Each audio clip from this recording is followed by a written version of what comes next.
اللهم صل على سيدنا محمد يا رب صل وسلم دائما ابدا على حبيبي.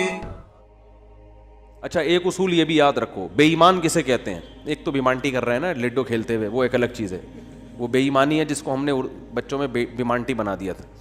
وہ بیمانٹی اور چیز ہے. کہیں آپ کہیں کہ لڈو میں تم نے گوٹ ادھر سے یوں کر دیا, چھکا چوکا آیا ہوا تھا چھکا کر دیا اس کو, تو تم بے ایمانی کر رہے ہو, تو تمہارا ایمان نہیں ہے, آخرت میں قطعاً تمہاری بخشش نہیں ہوگی. ایسا فتویٰ نہ لگا دیں. بے ایمانی کو بیمانٹی کہتے ہیں ہم لوگ. اب آپ لوگ پتہ نہیں کیا کہتے تھے, ہم تو بیمانٹی کر رہے ہیں بھائی. تو یہ وہ بیمانٹی نہیں ہے. یہ جو جس بیمانٹی کی قرآن بات کر رہا ہے نا, یہ کیا مطلب؟ اللہ کے وجود کا انکار کیا جائے, یا اللہ کے ساتھ کسی کو شریک مانا جائے, یا اللہ کے کسی پیغمبر پر اعتراض کیا جائے, یا اللہ کا کوئی حکم جس کے بارے میں آپ کو 2 اور 2 4 کی طرح معلوم ہے کہ یہ واقعی اللہ کا حکم ہے, اس حکم پر اعتراض کیا جائے. کیونکہ یہ تمام چیزیں اصل میں اللہ کا انکار ہی اس سے لازم آ رہا ہے, انکار ہی لازم آ رہا ہے, گویا آپ اپنے آپ کو اللہ سے بڑا بنا رہے ہو. تو یہ ہے کفر. دوسری بات یہ کہ اسلام میں احکام کا مدار زبان پر رکھا ہے, زبان پر. آج لوگ چھوٹی چھوٹی باتوں پہ زبان سے کلمہ کفر نکال دیتے ہیں اور وہ سمجھتے ہیں کہ اس سے ہوگا کیا. ہمارے ہاں جو لبرل گھرانے میں پیدا ہونے والے بچے ہیں نا, ان کو ذرا سی ٹینشن ہو تو فوراً اللہ کو برا بلا معاذ اللہ کہنا شروع کر دیتے. میں ایسے اللہ کو مانتا ہی نہیں ہوں. ایک خاتون کے میاں نے کہیں دوسری شادی کی بات کی, ان کی وہ کہہ دی, میں اس خاتون نے فوراً کہہ دیا کہ میں ایسے اسلام کو ہی نہیں مانتی جو مرد کو اجازت دیتا ہے دوسری شادی. تو بھائی آپ کسی اور طرح سے لڑ لو اس سے, آپ اس کو نہیں کرنے دو, اس سے تھوڑی کفر ہے. تو عورت کی فطرت ہے, نہ کرنے دو اس کو. بولے بھائی مجھے بہت تکلیف ہوتی ہے, میں نہیں برداشت کر سکتی. وہ فرض تھوڑی ہے کرنا, اجازت دی ہے نا اسلام نے. گن پوائنٹ پہ تھوڑی کہا کہ لازمی کرو. وہ تو میں گن پوائنٹ لے کے بیٹھا ہوں, بندوقیں یہاں پہ ٹھا کرو, ٹھیک ہے نا, وہ تو میرا ہیڈیک ہے نا, وہ اسلام کا تھوڑی ہے. تو بھائی یہ کہہ لو کہ نہیں کرو, مجھے تکلیف ہوتی ہے, جھوٹی موٹی کی بے ہوش ہو جاؤ, جھوٹی موٹی کی خودکشی کی دھمکیاں دے دو, ہاتھ پاؤں یوں کر لو اپنے تھوڑے سے, یوں عجیب سے کر لو. یہ ہوتا ہے سارے, یہ سب چل رہا ہوتا ہے مارکیٹ میں. کچھ بھی کر لو, اس سے آپ کافر نہیں ہوگی, کیونکہ عورت کو سوگن کی تکلیف ہونا نیچرل ہے. وہ نہیں چاہتی میرا میاں کسی اور کا ہو جائے. پھر اس میں خطرات بھی ہوتے ہیں, پتہ نہیں برابری کرے گا نہیں کرے گا. تو یہ رائٹ ہے. عورت, صحابیات کو بھی تکلیف ہوتی تھی. حضرت ابراہیم علیہ السلام نے جب دوسری شادی کی ہے تو آپ کی زوجہ کو, پہلی زوجہ کتنی نیک تھی, مگر ان کو بھی تکلیف ہوئی تھی. تو یہ تو نیچرل ہے. لیکن آپ اللہ پر آ جاؤ, اگر اللہ پہ اعتراضات شروع کر دو, اسلام پہ اعتراضات شروع کر دو, تو بھائی یہ اللہ سے آگے نکلنے کی کوشش ہو رہی ہے. پھر یہ کیا ہو رہا ہے, پھر اللہ نہیں بخش. دوسری تیسری شادی تو بہت دوسرا مسئلہ ہے. اللہ کہے گا تم نے مجھ پہ کیسے انگلی اٹھا دی ہے, مجھے کیسے غلط کہہ دیا. اور یہ آج کل بہت ہو رہا ہے, بات بات پہ کفر زبان سے نکال دیتے ہیں, غموں میں حوصلے چھوڑ دیتے ہیں.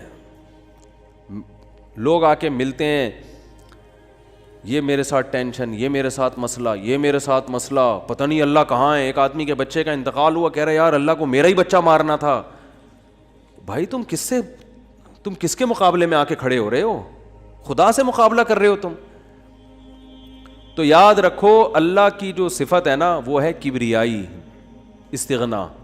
اس سے لڑ کے, اسے برا بلا کہہ کے, اس کے خزانوں سے ایک تنکا بھی نہیں لیا جا سکتا. وہ آپ کے ان جذبات سے متاثر نہیں ہوتا. اگر آپ یہ سمجھو گے کہ میں یوں کروں گا, دیکھو باپ کے سامنے تڑیاں بعض دفعہ چل جاتی ہیں.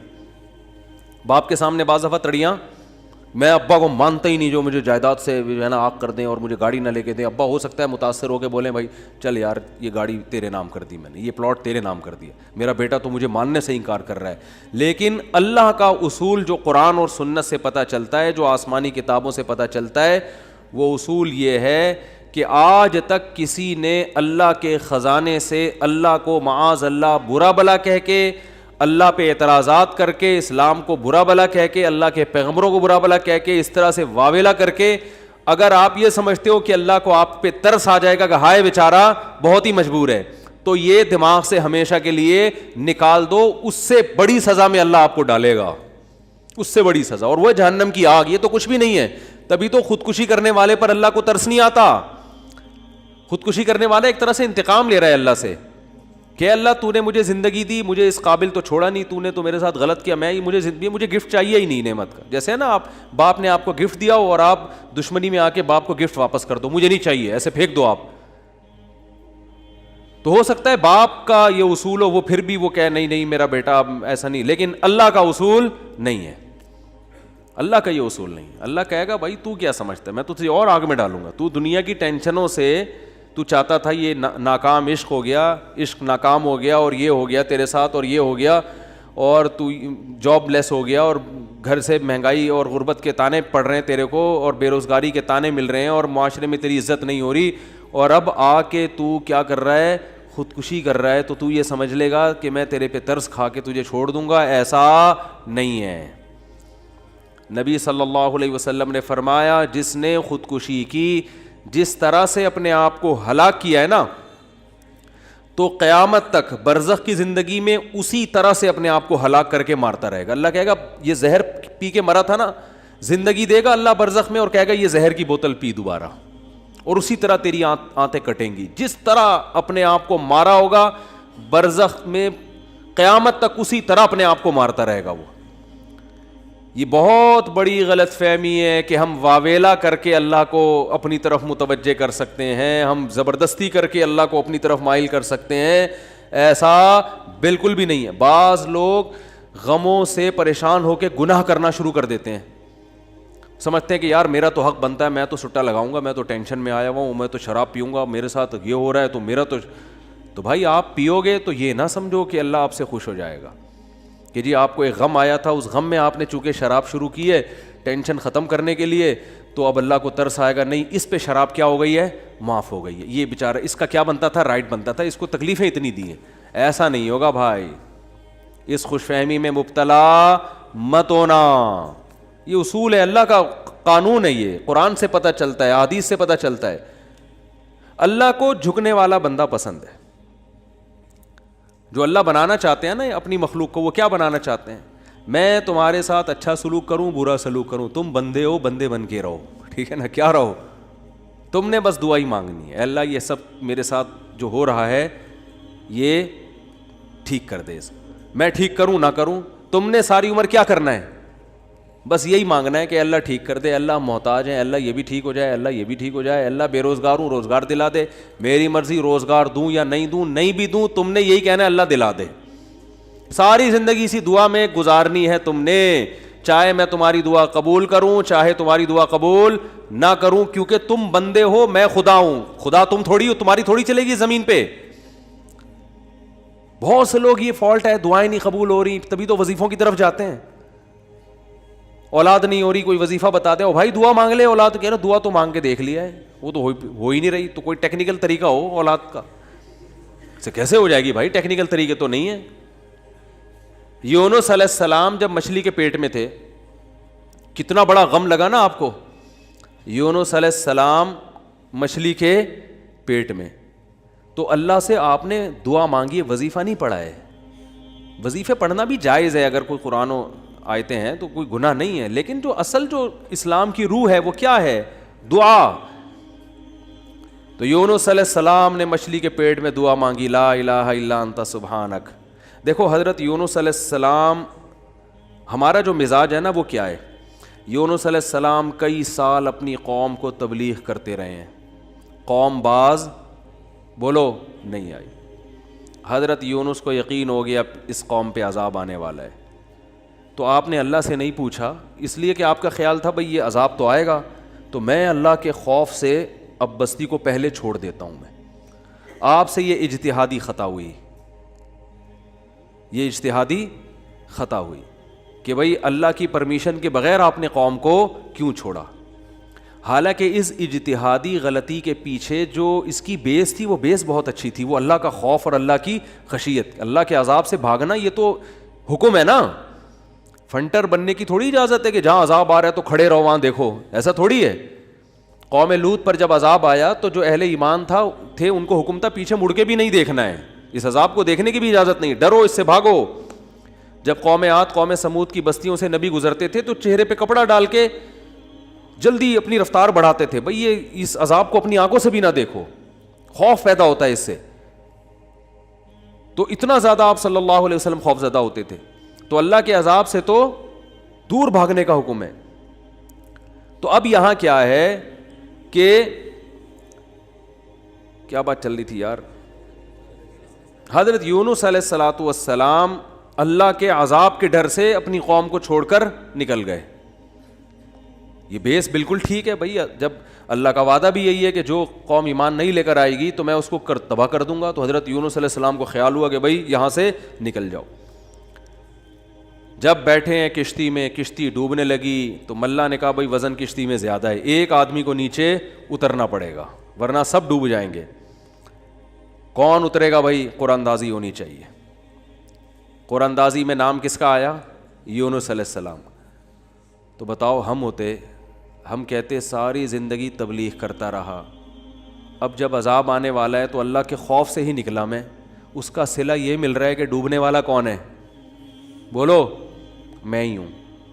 بھائی مجھے تو زیادہ پروٹوکول, اللہ تعالیٰ کو 6 کشتیاں میرے لیے پہلے سے سمندر میں رکھنی چاہیے تھی نا, کیا ہو گیا؟ یہ ہماری سوچ تو یہی ہے کہ میں نے چونکہ فجر کی نماز پڑھی ہے تو میری دکان پہ کسٹمر 6 گنا زیادہ آنے چاہیے, پیسے سارے وہ کما رہے ہیں, نمازیں میں پڑھ رہا ہوں. اچھا میرے پر لوگ اعتراض یہ بھی کرتے ہیں کہ احتیاط اس نے کی, اس کو کرونا ہو گیا اس نے احتیاط نہیں کی, اس کو نہیں ہوا, یہ مفتی لوگوں کو الو بنا رہا ہے. تو بالکل یہی ہے کہ نماز میں پڑھ رہا ہوں, روٹی کس کو مل رہی ہے؟ اس کو مل رہی ہے. احتیاط میں کر رہا ہوں, وہ کرونا بھی مجھے ہی ہو رہا ہے. ٹھیک ہے نا, ٹھیک ہے نا. تو اب اللہ سے تھوڑی کوئی لڑ سکتا ہے بھائی, تو اللہ کی مرضی, جو اب احتیاط کے باوجود بھی کسی کو بیماری لگا دے, اور ایسے گلے مل رہے ہیں اور روزانہ چھینک رہے ہیں ایک دوسرے کے منہ پہ, انہیں کچھ نہیں ہو رہا, وہ تو اب اللہ کی مرضی, اللہ سے تھوڑی کوئی لڑ سکتا ہے. لیکن ہم تو ظاہر کے مکلف ہیں نا, ہم تو اسباب کے مکلف ہیں, تو اس لیے حکم دیا جاتا ہے احتیاط کا. تو خیر جب تک کرونا ختم نہیں ہوگا ہم بھی آپ کا پیچھا نہیں چھوڑیں گے, یہ ذہن میں رکھو آپ. تھوڑا تھوڑا جیسے 4 شادیاں آتی ہیں نا تڑکے میں, اس طرح یہ بھی آتا رہے گا تڑکے میں, کیونکہ لوگ نہیں کر رہے احتیاط تو کیا کریں. اچھا خیر, بات ہی کہاں چل رہی تھی؟ تو یونس علیہ السلام کی جگہ ہم ہوتے تو بھائی ہماری حالت کیا ہوتی ہے. اللہ جیسے تبلیغ میں ہم میں سے کوئی گیا ہوا ہوتا 4 مہینے کے لیے, 4 مہینے کے لیے تبلیغ میں نکلے ہوتے, اللہ کے راستے میں واپس آ رہے ہوتے تو پتہ چلا کچھ یعنی کنوینس ہی نہیں مل رہی, پولیس والے پکڑ کے لے گئے, کسی کیس میں بند کر دیا, تو کیا وسوسے آتے ہیں دماغ میں. جیسے حج کرنے گئے نا, ایک آدمی حج کرنے گیا, لٹ گیا وہاں پہ نا جیب کتروں نے تو وہ کہہ رہا ہے اللہ میں نے تو سنا تھا حاجی تیرے مہمان ہوتے ہیں, تو ہم نے تو دنیا میں کسی کو نہیں دیکھا کسی نے اپنے مہمان کس کی یہ انسلٹ کی ہو ٹھیک ہے نا, ہم نے تو نہیں دیکھا. میں تیرا مہمان بن گیا اور کچھ بھی نہیں بچا میرے پاس, سب کچھ ہی لٹ گیا. تو جلا ہوا آدمی تھا.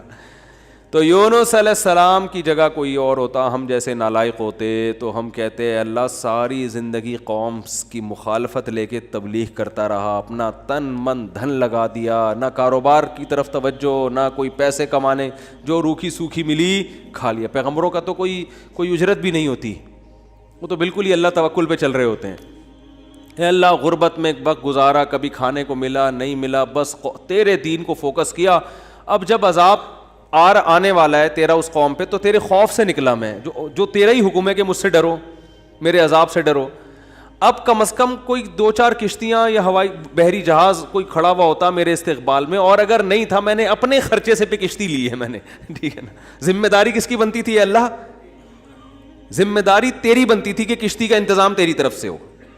بھائی گورنمنٹ اگر کسی فوجی کو کسی مہم پہ بھیجتی ہے, اب جو امریکہ کے فوجی افغانستان آئے ہوئے ہیں ان کو باعزت واپس نکالنا کس کی ذمہ داری ہے؟ بولو نا, امریکہ کی ذمہ داری ہے نا. تو تبھی تو فوجی کہہ رہے ہیں بھائی تم نے ہمیں عزت کے ساتھ جب بھیجا ہے تو عزت کے ساتھ پٹھانوں سے بچا کے نکالنا کس کی ذمہ داری ہے؟ یہ امریکہ کی ذمہ داری ہے نا. تبھی امریکہ قطر میں کوشش میں لگا ہوا ہے کہ بھائی یہ کسی طرح اپنی عزت بچا کے واپس آ جائیں گے. اور بالکل صحیح کر رہا ہے امریکہ اپنے لحاظ سے, اس کا فرض بنتا ہے جب آپ نے فوجیوں کو بھیجا تو واپس بھی تو لے کر آؤ نا ان کو.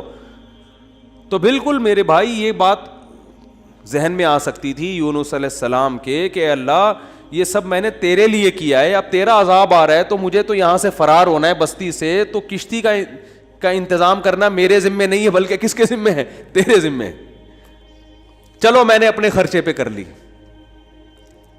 اب اے اللہ تو خود ہی اگر ڈوب رہی, اول تو ڈوبنی نہیں چاہیے, تجھے تو یہ طاقت ہے کہ 100 آدمی بھی کشتی میں بیٹھ جائیں, جب تک تیری مرضی نہیں ہوگی کشتی کلٹی بولو نہیں ہوگی, یہ نہیں کلٹی ہو سکتی. دوسری آزمائش تو نے یہ اس آزمائش میں ڈال دے گی, کشتی کلٹی ہو رہی ہے. اور اگر کلٹی ہو بھی رہی ہے تو ایسے ایسے نالائق لوگ اس کشتی میں بیٹھے ہوئے ہیں. کار آمد تو صرف اس میں یونس علیہ السلام تھے, باقی تو سارے نالائق, کیونکہ مشرک لوگ تھے سارے, بت پرست, پان گٹکے والے, سگریٹ والے, تمباکو والے, سارے اس میں بیٹھے ہوئے ہیں. وہ تو پتہ نہیں کیا کیا نشہ کرتے ہوں گے, سارے ایک نمبر کے چور یہاں بیٹھے ہوئے ہیں کشتی میں. تو اللہ ان میں سے کسی کو تو خود ہی جو ہے نا ڈلوا دیتا. اور قرآن اندازی ہو رہی ہے تو نام کس کا آ رہا ہے؟ میرا نام آ رہا ہے, جس نے ساری زندگی تبلیغ کی. تو اور پھر کمال یہ کہ بڑی آزمائش کیا کہ چلو کشتی میں اگر چھلانگ لگا کے نیچے گرنا ہی تھا, ان لوگوں نے ڈال دیا, بھائی آپ کا نام آیا, آپ کو اترنا پڑے گا. تو تیرنے کا آپشن ہوتا ہے, کہیں تیرتے رہیں گے, کوئی ٹیلا آ گیا وہاں بیٹھ گئے, یا کسی نے دیکھ لیا کوئی رسی پھینک دی, جیسے یا کہیں کنارے پہ اتر گئے, جیسے ہی چھلانگ لگائی ہے ایک اور بڑی آفت, سمندر کی مچھلی نے آپ کو نگل لیا. کتنا خوف, ایک حرف زبان سے ناشکری کا نہیں نکل رہا پیغمبر کی, کہ اللہ مروا دیا تو نے. تو یہ کیا خوف ہوتا ہے, سمندر کا اپنا ایک خوف ہے بھائی, کبھی یہاں نہیں سمجھ میں آئے گا, جاؤ سمندر میں جا کے پتہ چلے گا. اور قرآن سے پتہ چلتا ہے رات کا وقت تھا, اندھیرا تھا, اندھیرے میں بہت, کیونکہ فنادا فی الظلمات, فی الظلمہ نہیں ہے کہ اندھیرے میں پکارا, اندھیروں میں پکارا. پتہ چلا کہ بہت سارے اندھیرے تھے, یعنی ایک مچھلی کے پیٹ کا اندھیرا, ایک سمندر کی تہ کا اندھیرا, اور ایک رات کا اندھیرا. کس قدر خوف. بتاؤ آج کسی کو ایسی ٹینشن ملتی ہے؟ آج یہی ٹینشن ہے, ابا نے اس دن چپیٹ لگا دیا تھا کھینچ کے, اور بھائی تمیز سے بات نہیں کر رہا, بیگم کنٹرول میں نہیں ہے, اور مفتی صاحب کے بیان سن کے اللہ کی خاطر شادی کی تھی, پھنس گئے. ایک آدمی میرے پاس آیا, کہنے لگا مفتی صاحب میری بیوی کی نا شکل اچھی ہے اور نہ بات کرنے کا انداز اچھا ہے. تو مجھے خود بتا رہا تھا, کہہ رہا اتنی بد اخلاق ہے, میں اس سے کہتا ہوں اگر تیری شکل بھی اچھی ہوتی نا میں تیری بد اخلاقی برداشت کر لیتا. چلو یار, پتہ نہیں جھوٹ بول رہا تھا سچ بول رہا تھا, اللہ ہی جانے. اب یہ کوئی ٹینشن ہے بتاؤ؟ اصل ٹینشن تو وہ ہے نا. اچھا لوگ کہہ رہے ہوتے ہیں وہ ہو جاتا نا اچھا تھا, ہم سمندر میں ڈوب جاتے اچھا تھا. او بھائی ابھی ڈوب ہی نہیں رہے ہو اس لیے کہہ رہے ہو اچھا تھا, جب ڈوبنے لگو گے تو وہی کیفیت ہوگی. وہ جو پھندا آ گیا تھا نا درخت سے, ایک آدمی کہتا نا اللہ موت دے دے زندگی سے, تو وہ کسی نے پھندا پھینک دیا اوپر سے اور یہ کہا کہ میں اللہ ہوں, اس میں گردن ڈال لے اٹھا لوں گا. تو وہ کہتا ہے یہاں تو کوئی مذاق بھی نہیں کر سکتا ہے اللہ. تو وہ جب آتی ہے نا اپنے اوپر تو پھر یہ کنڈیشن ہوتی ہے. تو یونس علیہ السلام پر جو آزمائشیں آئیں, کتنی بڑی بڑی آزمائشیں, مچھلی کا پیٹ اور نگل گئی مچھلی اکثر ثابت نگلتی ہے, ذرا بھی شکایت, کیونکہ ہم بندے ہیں بھائی, ہماری جو ڈیوٹی ہے ہم نے وہ کرنی اور چھوٹا بن کے رہنا ہے. ہم نے اللہ کے سامنے یہ نہیں کرنا یہ کیا ہو رہا ہے, ایسا کیوں ہو گیا, میں تو تبلیغ کے لیے نکلا تھا, میرے ساتھ یہ ناانصافی, یہ نہیں ہوتا. یہ اصول قرآن کیوں یہ واقعہ ذکر کر رہا ہے؟ یونس علیہ السلام اللہ کے برگزیدہ پیغمبر ہیں. ہمارے حضرت فرمایا کرتے تھے یہ محبت کی چٹکیاں ہوتی ہیں, انسان کو جس سے محبت ہوتی ہے تو اس کو ستاتا ہے, اور یہ ستانا تکلیف برائے تکلیف نہیں, اس کے درجات کو بلند کرنی محبت کا اظہار ہے کہ میرا ایسا بندہ ہے, ایسا پیغمبر ہے, کتنی آزمائشوں میں ڈالا, زبان سے ایک حرف ناشکری کا نہیں نکل رہا, ساری اپنی طرف منسوب کہ میری غلطی ہے, میں غلط ہوں. تو قرآن کے الفاظ دیکھو, جب مچھلی نے نگلا ہے اور سمندر کی تہ میں گئی اندھیروں در اندھیرے, تو یونس علیہ السلام نے فنادا فی الظلمات, اندھیروں میں کیا پکارا, لا الہ الا انتا, اے اللہ تیرے سوا کوئی غلامی کے لائق نہیں ہے، میں تیرا غلام ہوں. انی کنت من الظالمین، میں ہی غلط ہوں، تو غلط نہیں ہے، مجھ سے کوئی غلطی ہوئی ہے اور میں تجھ سے استغفار کرتا ہوں. ان کو احساس ہو گیا کہ میں جو بغیر پرمیشن کے آیا ہوں شاید یہ اس لیے ہو رہا ہو میرے ساتھ. دیکھو اپنے آپ کو غلط ثابت کرنے کے لیے دلائل تراشے جا رہے ہیں. کوئی اللہ نے وہی تھوڑی کی تھی اس وقت کہ آپ غلط ہیں. بس اس عمل سے اندازہ ہو گیا کہ بھائی اور تو میں نے کوئی، مجھے نہیں لگتا میرے سے کوئی گناہ ہوا ہو، تو مجھے لگتا ہے کہ یہ ہے جس کی وجہ سے اللہ کیا ہے، مجھ سے ناراض ہے. تلاش کر رہے ہیں، کوئی اپنی مسٹیک تلاش کریں، اپنے آپ کو غلط کہیں تو لا الہ الا انت سبحانک، اے اللہ تو ہر عیب سے پاک ہے. کیا مطلب؟ تو میرے ساتھ غلط نہیں کر سکتا، یہ میرا ہی کوئی عمل ہے جس کی وجہ سے ایسا ہو رہا ہے. تو تھوڑی غلط ہے، تو ہر عیب سے پاک ہے، تو ظالم تھوڑی ہے، میری غلطی ہے، میں غلط ہوں. کیا اللہ کے رحمت کے خزانے حرکت میں آتے ہیں. فَالْتَقَمَهُ الْحُوتُ وَهُوَ مُلِيمٌ، قرآن کہہ رہا ہے مچھلی نے نگلا اس حال میں کہ یونس علیہ السلام اپنے آپ کو ملامت کر رہے تھے. جب مچھلی کی نگل رہی تھی اس وقت بھی اپنے آپ کو ملامت کر رہے ہیں، اپنے آپ کو برا بھلا کہہ رہے ہیں، میں غلط، میں نے غلط کیا. تو جب مچھلی کے پیٹ میں جا کے توبہ استغفار کی ہے تو اللہ کی صفت استغنا دیکھو. اللہ فرماتے ہیں لولا انہ کان من المسبحین، اگر یونس اپنی غلطی کا اعتراف نہ کرتے للبث فی البطن الی یوم یبعث فی بطنہ الی یوم یبعثون، قیامت تک اسی کے پیٹ میں رہتے، وہ نہیں نکلتے. یہ اللہ کی صفت استغنا ہے کہ بھئی اللہ کو آپ ڈرا کے دھمکا کے یا اپنی غلطی کا اعتراف کیے بغیر اللہ پہ ڈال کے اللہ سے کچھ بھی منوا نہیں سکتے. اللہ کہتے ہیں ہمیشہ رہتے، لیکن اللہ کو پتا تھا نہیں ہے ایسا، وہ تو آزمایا. پیغمبر تو گناہ نہیں کر سکتے نا، تو یہ تو اللہ آزما رہے ہیں دنیا کو دکھانے کے لیے کہ میرے نیک بندے ایسے ہوتے ہیں. تو اللہ فرماتے ہیں کہ فَأَنبَذْنَاهُ بِالْعَرَاءِ، ہم نے ایک میدان میں ان کو، جب انہوں نے توبہ استغفار کی ہے تو اللہ نے مچھلی کو حکم دیا ان کو نگل دے باہر، اور وہ مچھلی نے آپ کو ساحل سمندر پہ ڈالا ہے. اب اللہ کی رحمت کے خزانے، سمندر کے ساحل پر کچھ بھی نہیں تھا. اللہ فرماتے ہیں وہاں اپنی قدرت سے ہم نے درخت پیدا کر دیا جو ان کو کیا دے گا، چھاؤں. اب معجزے ہو رہے ہیں کہ نہیں ہو رہے؟ بھئی اللہ آزمایا، اللہ نے کہا آزمائش میں پورا اترا یہ بندہ، میرے یہ نیک بندے آزمائش میں پورے اترے ہیں. اور اللہ نے اپنی قدرت سے درخت پیدا کر دیا اور حکم دیا جاؤ اپنی قوم کے پاس واپس جاؤ. قوم سے عذاب ٹل گیا. ہوا یہ تھا کہ جب یونس علیہ السلام کو یقین ہو گیا عذاب آ رہا ہے تو یونس علیہ السلام جیسے ہی نکلے، وہ قوم تھی ہوشیار، اس کو اندازہ ہو گیا کہ بھائی یہ جب تک ہم میں تھے تو عذاب کا چانس نہیں تھا، یہ گئے ہیں تو اب واقعی آئے گا. تو عذاب دیکھے بغیر انہوں نے توبہ تائب شروع کر دی، تو اللہ نے وہ عذاب آنے والا ان سے کیا کر دیا، ٹال دیا. یہ ہے اللہ کی رحمت. اللہ کے غضب پہ کیا رہتی ہے، بولتے کیوں نہیں بھائی، غالب. تو یہ واقعہ بھی ثابت ہو گیا، رحمت ہمیشہ گراف اللہ کا اوپر رہتا. ہاں عذاب دیکھ لیتے اور مذاق اڑاتے، جیسے قوم عاد نے مذاق اڑایا.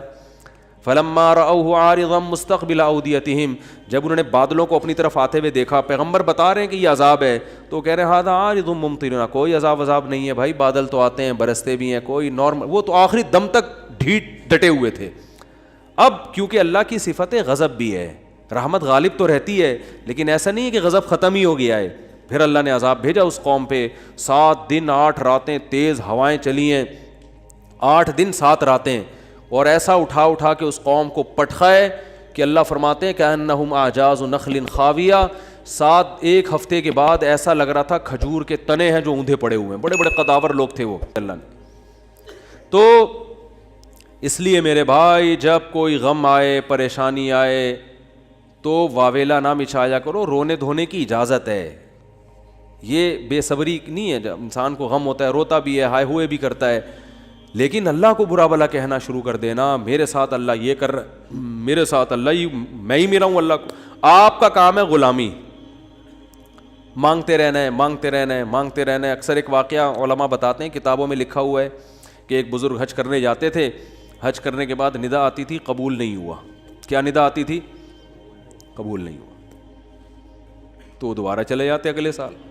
جب حج کرتے پھر ندا آتی قبول نہیں ہوا، وہ پھر چلے جاتے. کسی نے کہا کہ آپ خود ہی بتاتے ہو کہ جب میں حج سے فارغ ہوتا ہوں آسمان سے ایک ندا آتی ہے کہ قبول نہیں ہوا، تو پھر کیوں جاتے ہو بار بار بار بار؟ تو انہوں نے کہا بھائی میرا کام ہے حج کرنا، اپنی کوتاہیوں کی اصلاح کرنا، قبول کرنا کس کا کام ہے؟ اللہ کا. اب اللہ سے تو لڑ تھوڑی سکتا ہوں. اور یہ بھی نہیں ہے کہ اب فنٹر نہیں بنو کہ اب تو ہم نہیں جائے گا بھائی، اب تھوڑی 2 دفعہ چلے گا 3 دفعہ چلے گا، ہر دفعہ یہ آواز آ رہی ہے اب تھوڑی ہمارے پاس اور بھی دنیا میں غم ہے بھائی، یہ حج ہی کرتے رہیں گے کیا؟ یہ ہوتا اصل میں لوگوں کا یہ رویہ ہو گیا ہے. دعا میں بہت ہو رہا ہے یہ، یار ہم نے دعا مفتی صاحب 6 دفعہ دعا مانگ لی پھر بھی فائدہ نہیں ہو رہا. اب یہی تھوڑی کہ دعا مانگتے بول نہیں رہے ہوتے، مفتی صاحب سے ڈر رہے ہوتے ہیں تو بھائی اتنا اللہ سے ڈر لو. وہ بعض تو بول بھی دیتے ہیں. تو بھائی 6 دفعہ 10 دفعہ 100 دفعہ دعا مانگنے میں کیا جا رہا ہے یار؟ اللہ کے سامنے ہاتھ اٹھا کے مانگنے سے زیادہ بھی کوئی مزیدار عمل ہو سکتا ہے؟ نہیں قبول ہو رہی، اہل اللہ کہتے ہیں نہیں قبول ہو رہی نا، اس میں مانگنے میں اور زیادہ مزہ ہے.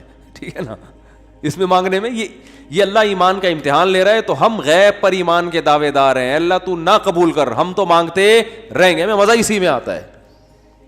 حضرت عمر رضی اللہ تعالی عنہ کا قول ہے کہ مجھے اس سے غرض نہیں ہے کہ میری دعا قبول ہو رہی ہے کہ نہیں ہو رہی، یہ تو میرا کام ہی نہیں ہے کہ یہ اللہ کی ذمہ داری ہے، یہ ہماری ٹینشن.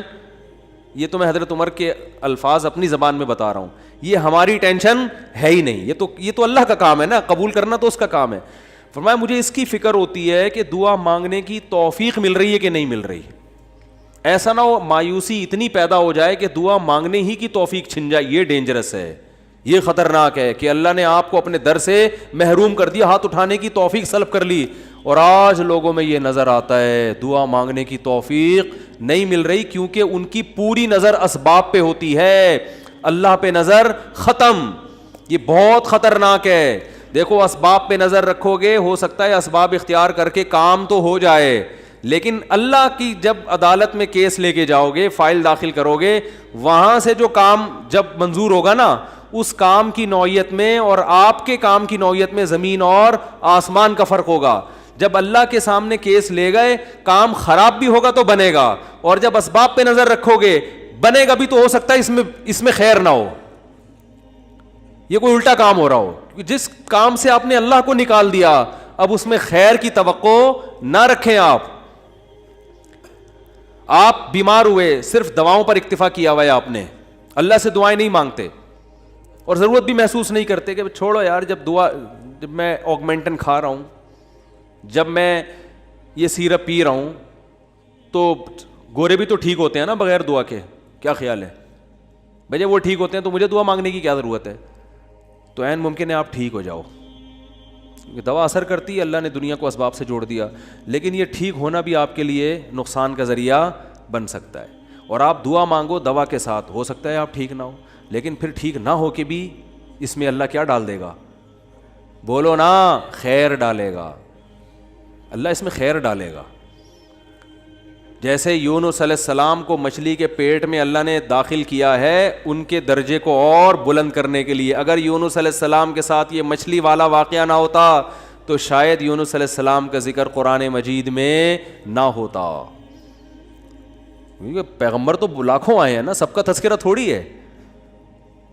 اور نبی صلی اللہ علیہ وسلم نے حضرت یونس کی فضیلت الگ سے بیان کی ہے. فرمایا لا تفضلونی علی یونس، مجھے یونس پر فضیلت مت دو.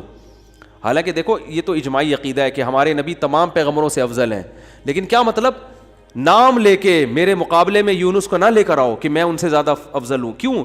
کیونکہ اس میں اس بات کا امکان تھا کہ شاید اس واقعے کی وجہ سے لوگ یونس علیہ السلام کی توہین نہ کر رہے ہوں کہ وہ اللہ کی پرمیشن کے بغیر چلے گئے تھے.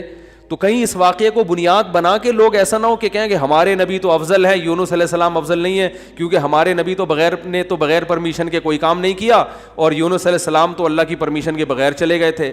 اس لیے نبی نے اس کانسیپٹ کو درست کرنے کے لیے، کلیئر کرنے کے لیے کہ کہیں تمہارے ذہن میں یہ چیز نہ ہو. اس لیے کیا مطلب حدیث کا کہ یونس علیہ السلام کا نام لے کے دونوں کو مجھے ان کے مقابلے میں لا کے کھڑا مت کرو، اور یہ مت کہو کہ محمد صلی اللہ علیہ وسلم حضرت یونس سے افضل ہیں. حالانکہ افضل ہیں، لیکن جہاں بھی حضرت یونس کی توہین کا ذرہ برابر بھی شائبہ نکلتا تھا آپ صلی اللہ علیہ وسلم نے اس سے منع کر دیا. اس لیے کہ آپ صلی اللہ علیہ وسلم جانتے تھے کہ یہ جو کچھ یونس علیہ السلام کے ساتھ ہوا یہ اصل میں آپ کو بلند مرتبہ دینے کے لیے ہوا تھا، اور یہ بتانے کے لیے ہوا تھا کہ اللہ کی صفت استغنا کیا ہے، اور یہ بتانے کے لیے کہ اللہ سے لڑ کے کوئی چیز نہیں لی جا سکتی، اور یہ بتانے کے لیے کہ غموں میں، ٹینشنوں میں، پریشانیوں میں اللہ کے نیک بندوں کا رویہ کیا ہوتا ہے۔ اور میں آپ کی جنرل نالج کے لیے ایک بات یہ بھی بتا دوں کہ جس کا یہ لائف اسٹائل ہوگا نا وہ ٹینشنوں میں بھی خوش رہے گا، ویسے ہی ٹینشن ختم کر لیتے ہیں اللہ اس سے، کیونکہ وہ ہر ٹینشن کو کس کی طرف سے سمجھ رہا ہے؟ اللہ کی۔ تو جب اللہ ہمارا ہے اور وہ اپنے بندوں کا اچھا چاہتا ہے تو اس میں ٹینشن دے کے بھی ہماری کیا ہوگی؟ اس میں خیر ہی ہوگی۔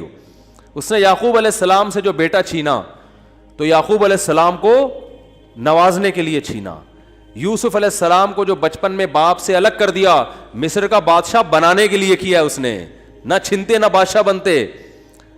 تو ہمارا کام ہے ہر برائی اپنے کھاتے میں ڈالیں، سمجھ رہے ہو کہ نہیں سمجھ رہے؟ اور ہر اچھائی کس کی طرف منسوب کریں؟ اللہ کی طرف۔ دیکھو جن بھی یہ چیز جانتے ہیں، حالانکہ جن میں تو شر غالب ہوتا ہے، لیکن اس معاملے میں جن ہی ہم سے اچھے۔ سورہ جن میں ہے کہ 28ویں پارے میں 29ویں پارے میں ہے نا سورہ جن، اس میں اللہ تعالیٰ نے جنات کی تبلیغ کا تذکرہ کیا ہے۔ ہوا یہ تھا کہ رسول اللہ صلی اللہ علیہ وسلم قرآن مجید کی تلاوت فرما رہے تھے تہجد میں، مسجد جن وہاں مکہ میں موجود بھی ہے، تو جنات کا ایک وفد وہاں سے گزرا، انہوں نے جب قرآن سنا تو بڑے حیران ہوئے، یہ تو بالکل ویسا کلام ہے جیسا موسیٰ علیہ السلام پر نازل ہوئی تھی تورات اور حضرت عیسیٰ پہ انجیل، یہ تو بالکل ویسا کلام ہے۔ یعنی ان کو اندازہ ہوا کہ یہ پیغمبر ہیں، وہ ہو سکتا ہے جن بھی پڑھے لکھے ہوں، یعنی اہل کتاب میں سے ہوں۔ تو وہ اچھا اس میں توحید کا بیان بھی تھا، تو وہ جنات جا کے اپنی قوم کو تبلیغ کرنے لگے۔ اچھا پھر ایک اور واقعہ یہ ہوا تھا کہ جنات جب آسمانوں پہ جاتے تو شہاب ثاقب کے ذریعے ان کا آسمانوں پہ داخلہ بند کر دیا گیا، تو یہ خبر بھی جنات میں پھیل گئی کہ پہلے ہم جاتے تھے کچھ نہیں ہوتا تھا، اب جانا روک دیا جا رہا ہے۔ یہ جو شہاب ثاقب ہوتے ہیں نا چنگاریاں، اس پہ سائنسدان اعتراض کرتے ہیں یہ تو ویسی رگڑ لگنے سے وہ یعنی ستاروں کی ایک ٹکڑے، سیاروں کے ٹکڑے ٹوٹتے ہیں، رگڑ دگنے سے یہ ہوتا ہے، تو یہ کوئی اسلام کے منافی نہیں ہے۔ اللہ تعالیٰ کسی جن کو مار سکتے ہیں، اس کے فرشتے کسی جن کو مار سکتے ہیں اس کے ذریعے، رگڑ بھی لگے اور وہ جل بھی جائے اور جن بھی مر جائے، تو اس میں کون سا کوئی وہ ہمیں جن تھوڑی نظر آ رہا ہے، ہمیں تو وہ شہاب ثاقب جاتا ہوا نظر آ رہا ہے۔ اور یہ بھی ضروری نہیں ہے کہ جب بھی شہاب ثاقب ٹوٹے تو کوئی جن ہی مر رہا ہو، اس سے اتفاقی حادثہ بھی ہو سکتا ہے۔ یہ تو اسلام نے یہ نہیں کہا کہ جب بھی آسمان پہ آپ کو رگڑتا ہوا ستارے کا ٹکڑا نظر آئے گا تو وہ جن ہی ہے جس کے پیچھے جا رہا ہے۔ وہ بعض دفعہ ایسے ہوتا ہے کہ جنات کا تعاقب ہوتا ہے اس کے ذریعے، تو یہ نبی کے دور میں ہوا۔ اور اس کی دلیل یہ ہے کہ جب قرآن کی آیتیں نازل ہوئی نا کہ جنات نے کہا کہ ہم جب جاتے ہیں تو شہاب ثاقب آتا ہے، تو اس پر کسی مشرک نے اعتراض نہیں کیا کہ یہ تو پہلے بھی آ رہے تھے، اب تھوڑی آ رہے ہیں، کوئی نیا واقعہ تھوڑی ہے، یہ تو پہلے بھی آ رہے ہیں۔ تو جنات نے یہ کہا کہ ہم نے دیکھا ہے کہ ہمارا اوپر داخلہ بھی کیا ہو گیا، منع ہو گیا، تو دنیا میں کوئی بڑا واقعہ ہوا، تو واقعہ انہوں نے دیکھا کہ بھائی یہ قرآن نازل ہو رہا ہے اور یہ کوئی دنیا میں نیا مذہب آیا ہے اور یہ پیغمبر ہیں، تو انہوں نے جا کے اپنی قوم کو تبلیغ کی، جس کا سورہ جن میں تذکرہ ہے۔ تو تبلیغ میں انہوں نے یہ الفاظ کیے کہ وَأَنَّا لَمَسْنَا السَّمَاءَ فَوَجَدْنَاهَا مُلِئَتْ حَرَسًا شَدِيدًا وَشُهُبًا، ہم پہلے کی طرح جب آسمانوں پہ جاتے ہیں تو ہم اس میں پہرے دیکھ رہے ہیں اور شہاب ہے، پتھر ہیں جن سے ہمارا تعاقب ہو رہا ہے، تو یہ کچھ کام ہوا ہے۔ آگے کیا کہتے ہیں؟ اِنَّا لَا نَدْرِي، ہمیں نہیں پتا، یہ جو دنیا میں عجیب سا کام ہوا ہے نا، لا ندری، ہمیں معلوم نہیں ہے، اشر ارید بمن فی الارض، کہ جو لوگ زمین میں رہتے ہیں ان کے ساتھ برائی یعنی شر کا ارادہ کیا گیا ہے، ام اراد بہم ربہم رشدا، یا اہل زمین کے جو رب ہیں اس رب نے ان کے ساتھ خیر کا ارادہ کیا ہے۔ آپ کا آئی کیو لیول اگر اچھا ہوتا تو مزہ آ جاتا۔ آپ ترجمے سے بات سمجھ میں آئی؟ وہ کیا کہہ رہے ہیں؟ ہمیں نہیں پتہ یہ جو نیا واقعہ ہوا ہے، اہل زمین کے ساتھ برائی کا ارادہ کیا گیا ہے، پیسو وائس، فعل مجہول، یا اللہ نے ان کے ساتھ خیر کا ارادہ کیا ہے۔ بھائی یہ بھی کہہ سکتے تھے کہ ہمیں نہیں پتہ کہ اللہ نے ان کے ساتھ خیر کا ارادہ کیا یا شر کا ارادہ کیا ہے۔ شر اور خیر دونوں کی نسبت کس کی طرف کرتے؟ اللہ کی طرف، کہ کہ پتہ نہیں اللہ اب انسانوں سے اچھا چاہ رہا ہے یا کوئی عذاب آنے والا ہے یا کوئی کچھ اچھا ہونے والا ہے, ہمیں نہیں پتہ لیکن کچھ ہونے والا ہے. نہیں آ رہی بات؟ ارے بھائی جنات کو جب یہ واقعہ ہوا نا, اوپر جانا بند ہو گیا آسمانوں پہ, تو جن آ کے آپس میں گول میز کانفرنس بلائی انہوں نے بولا کہ بھائی کچھ کام عجیب سا ہو رہا ہے, کچھ ہو رہا ہے, یا تو کوئی بہت اچھا ہوگا یا کچھ برا ہو رہا ہے. یعنی کچھ نہ کچھ تو ابھی کائنات میں نیا ہوگا, اس زمین پہ کچھ نیا ہوگا, بمن فی الارض, اہل زمین کے ساتھ کچھ نیا ہونے والا ہے. اب یہ نہیں پتا کہ اچھا ہونے والا ہے یا برا, تو یا تو دونوں میں اللہ کا نام نہ لیتے, یہ کہتے ہمیں نہیں پتا اچھا ہونے والا ہے یا برا ہونے والا, یا اگر اللہ کی طرف نسبت کرنی تھی تو یہ کہتے ہیں ہمیں نہیں پتا کہ اللہ اچھا کرے گا یا اللہ ان کے ساتھ کیا کرے گا, برا کرے گا. بھائی جو بھی کرے گا اللہ ہی کرے گا نا. یا تو اللہ کی طرف منسوب کرو اچھائی کو بھی اور برائی کو بھی, کہ ہمیں نہیں پتا کہ اللہ نے جو آسمان میں پہرے لگا دیے ہیں تو اب اللہ کا ارادہ ہے کہ اہل زمین کے ساتھ کچھ بہت اچھا کرے گا یا اللہ ان کو سزا دے گا, کوئی برا ہوگا ان کے ساتھ. لیکن جنات کا انداز دیکھو, وہ کہہ رہے ہیں جب برائی کی بات آئی تو اللہ کا نام درمیان سے غائب کر دیا. اشر اریدا, اریدا جو میرے تفسیر کے لیکچر سن رہے ہیں نا اسپیچز چینل پہ, ان کو پتہ ہے اریدا اکریما کی طرح ہے, پیسو وائس, ارادہ کیا گیا ہے. کس نے کیا یہ نہیں بتا رہے, کیا تو اللہ نہیں ہے. برائی کا ارادہ کیا گیا ہے زمین والوں کے ساتھ یا اللہ نے اچھائی کا ارادہ کیا ہے. اب آئی سمجھ میں؟ اب بھی اگر نہیں سمجھ میں آیا تو آئی کیو لیس لوگ ہیں آپ لوگ. پھر وہی پہلی ہے کہ وہ جو سیٹھ صاحب تھے نا, بے وقوف تھے, اپنے شاگرد سے کہہ رہے ہیں, اپنے ملازم سے, کہ ایسی پہیلی پوچھ کہ اس کا جواب میں بتا سکوں, ورنہ بے عزتی ہو جائے گی نا. اور اگر نہیں بتایا نا میں نے اس پہیلی کا جواب تو میں تجھے چھوڑوں گا نہیں, تیری گردن اڑا دوں گا میں. اب پہلی پوچھ لیکن آسان, تاکہ میری عزت بھی ہو جائے کہ بھائی سیٹھ نے پہلی کا جواب دیا ہے, جب جواب دوں گا عزت ہوگی, بھائی بڑے ذہین ہیں آپ. تو آہستہ سے اس کو کان میں کہہ دیا کہ ایسی پوچھنا کہ مجھے جواب اس کا آ بھی جائے, اتنی مشکل نہ ہو. اب یہ جو ملازم تھا نا, یہ گرو کہتے ہیں نا اس کو, گرو کہتے ہیں کیا, چیلا کہتے ہیں, چیلا یا چیلا, بچہ بڑا ہوشیار ہے ماشاء اللہ, چیلا. تو وہ چیلا کے اب سوچنے لگا کہ یار ایسی پہلی پوچھو کہ بہت آسان ہو. اب اس نے پہلی سوچ کے آیا, سرائکی میں یہ لطیفہ ہے اصل میں, دیکھو ہک چانٹ مرے سا سدھا تھیا ویسے, یہ میں نے ایک لفظ سیکھا ہے ابھی سرائکی کا. اب کسی کا مطلب نہ پوچھنا, وہ چماٹ لگا دے گا آپ کو کھینچ کے. دیکھو ہک چانٹ مرے سا سدھا تھیا ویسے, ٹھیک ہے نا. تو یہ کسی سے کہنا نہیں, ورنہ کوئی گارنٹی نہیں ہے, ٹھیک ہے نا. تو وہ جو تھا نا, اس میں اس نے پہلی سوچی, اس نے کہا حضور, اب مجھے پوری سرائکی تو آتی نہیں نا, وہ ہمارے حضرت سرائکی میں سناتے تھے یہ لطیفہ, وہ مزہ سرائکی میں ہی ہے. خیر, ہک مخلوق ہے, پونچھ گھمیندی ہے, چولہے کے گرد گھومدی ہے تے میاؤں میاؤں کرندی ہے. ہیں بھائی, پونچھ بلی ہے نا, سب کو پتا ہے بھائی, اور چولہے کے گرد اکثر گھومتی ہے, اور آخر میں کم بخت نے یہ بھی بتا دیا کہ میاؤں میاؤں کرندی ہے, کہ یار ایسا نہ ہو یہ کوئی شیر اور چیتا کو لے آئے. اب یہ کھوپڑی اس کی کام نہیں کر رہی نا, ٹھیک ہے, آئی کیو. اب یہ گھنٹہ بیٹھ کے سوچ کے کہتا ہے یار کس مصیبت, کہہ رہے ککیڑ مرغا نا. اب یہ جو چیلا تھا نا, اس نے بولا اگر میں نے بول دیا نا کہ یہ غلط ہے تو میری تو ایسی کی تیسی. اور یہ تھا ڈیڑھ ہوشیار.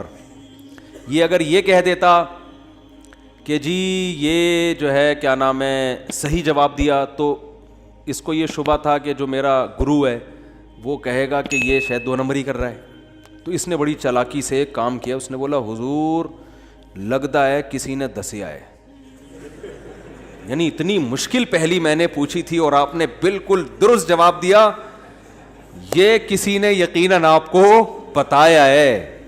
تو جواب کہتے ہیں نہیں, عقل جی دوڑ ہے, عقل کی دوڑ ہے بھائی, ادھر کیا ہے یہ, عقل جی دوڑ ہے. ہمارے ادھر ایسی پڑھتے تھے, عقل جی دوڑ ہے, عقل کی دوڑ ہے بھائی یہ.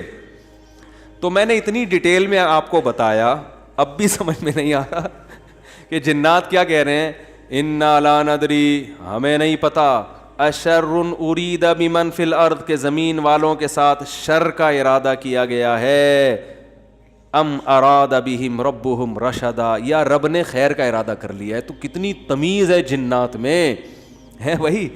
حالانکہ شر کا ارادہ بھی اگر کیا ہے تو اللہ نے کیا ہے, خیر کا ارادہ بھی کیا ہے تو کس نے, لیکن قرآن جنات کے ان الفاظ کو نقل کر کے, قرآن نا سمندر ہے, بہت سارے مضامین قرآن میں ہوتے ہیں, ایک ایک آیت میں بہت ساری چیزیں نکل رہی ہوتی ہیں.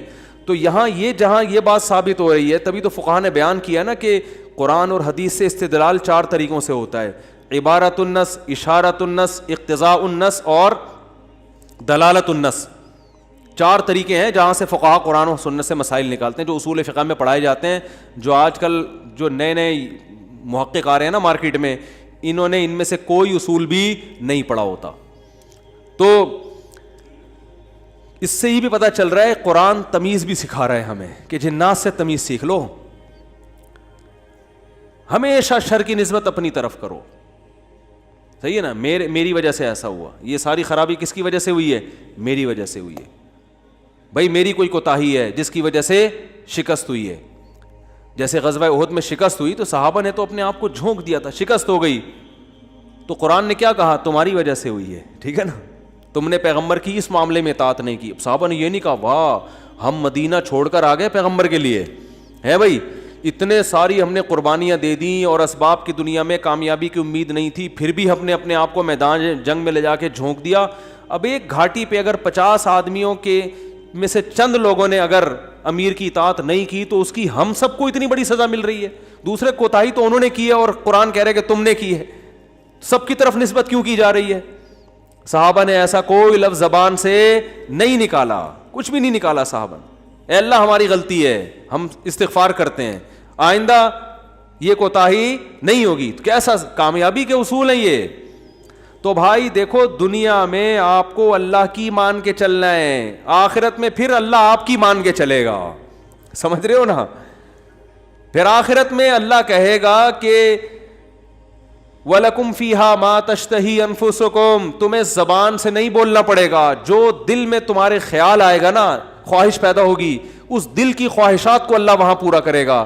دنیا آزمائش کی جگہ ہے, پیڑے کھانے کی جگہ نہیں ہے. یہاں آزمائشیں ہیں, اور اگر کوئی آزمائش نہیں ہے تو یہ خود ایک آزمائش ہے.